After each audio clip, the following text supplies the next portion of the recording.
एक छोटे से सुनसान गांव के किनारे पर, जहां पुरानी हवेलियां समय की धूल से ढकी हुई खड़ी थीं, एक ऐसा घर था जो सालों से खाली पड़ा था। उस घर की दीवारें दरारों से भरी थीं और छत पर लटकते जाले हवा में धीरे धीरे झूलते रहते। स्थानीय लोग उसे भूतिया हवेली कहते थे, क्योंकि रात के अंधेरे में वहां से अजीबोगरीब आवाज़ें आती, जैसे कोई फुसफुसा रहा हो या पुरानी लकड़ी चरमरा रही हो। उधर कोई भी रहने के लिए तैयार नहीं था। लेकिन एक दिन एक साहसी परिवार, माता पिता और उनके 2 बच्चों ने ये फैसला किया कि घर के बारे में वो सब अफवाहें हैं, और उन्होंने वहां रहने का फैसला किया। घर सस्ता था और उन्हें लगा कि थोड़ी सफाई से ये रहने लायक हो जाएगा। पहली कुछ रातें शांत गुजरी। परिवार ने घर को सजाया, पुरानी अलमारियों में नए कपड़े रखे, दीवारों पर ताज़ा पेंट चढ़ाया और बगीचे में फूलों के बीज बोए। लेकिन एक ठंडी चांदनी रात को सब कुछ बदल गया। रात के करीब 12 बजे थे, जब बाहर हवा तेज चल रही थी और पेड़ों की शाखाएं खिड़कियों से टकरा रही थीं। परिवार सोने की तैयारी कर रहा था। पापा किताब पढ़ रहे थे, मम्मी बच्चों को कहानी सुना रही थी और बच्चे बिस्तर में दुबके हुए थे और बच्चे कहानी सुन रहे थे। अचानक मुख्य दरवाजे पर जोरदार खटखटाहट हुई। खट खट खट। आवाज इतनी तेज थी कि पूरा घर गूंज उठा। पापा ने उठकर देखा, लेकिन दरवाजा खोलते ही बाहर कोई नहीं था।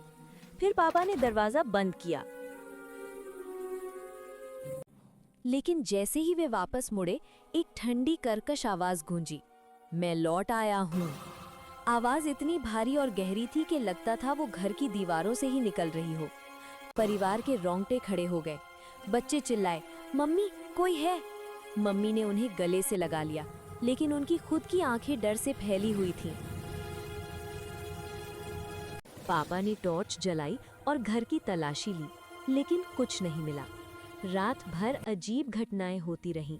अलमारी के दरवाजे खुद ब खुद खुलते बंद होते, फर्श पर कदमों की आहट सुनाई देती और ऊपरी मंजिल से कोई फुसफुसाहट आती, जैसे कोई पुरानी भाषा में बड़बड़ा रहा हो।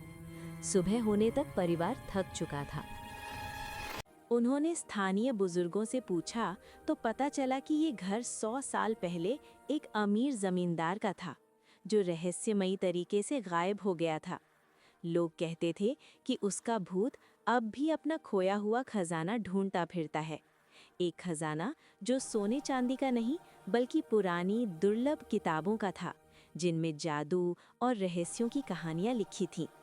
परिवार ने फैसला किया कि वे डरेंगे नहीं, बल्कि मदद करेंगे। उन्होंने घर की तलाशी शुरू की। ऊपरी मंजिल पर एक गुप्त कमरा मिला, जहां दीवार में छिपा हुआ एक तहखाना था। वहां धूल भरी किताबें रखी थीं, पीले पन्नों वाली, जिन पर पुरानी लिपि में मंत्र लिखे थे। जैसे ही उन्होंने किताबें निकालीं, कमरे में एक ठंडा साया प्रकट हुआ। वो जमींदार का भूत था, पारदर्शी सफ़ेद कपड़ों में लिपटा, आंखें खाली लेकिन उदास। उसने धीमी आवाज में कहा, ये मेरा खजाना है, सालों से ढूंढ रहा हूँ। परिवार ने डरते हुए किताबें उसे दिखाईं। भूत ने उन्हें छुआ और एक मुस्कान उसके चेहरे पर आई। धन्यवाद, वो बोला और धीरे धीरे गायब हो गया, जैसे धुंध में घुल गया हो। उस रात से घर शांत हो गया। कोई खटखटाहट नहीं, कोई फुसफुसाहट नहीं, लेकिन कभी कभी रात के सन्नाटे में किताबें खुद ब खुद पलटती हैं, पन्ने सरसराते हैं, जैसे कोई अदृश्य हाथ उन्हें पढ़ रहा हो। परिवार अब खुशी से रहता है, लेकिन वे जानते हैं कि भूत पूरी तरह नहीं गया। वो अब उनका रक्षक है, जो किताबों की दुनिया में खोया हुआ है। और कभी कभी बच्चे हंसते हुए कहते हैं, भूत अंकल आज कौन सी कहानी पढ़ रहे होंगे।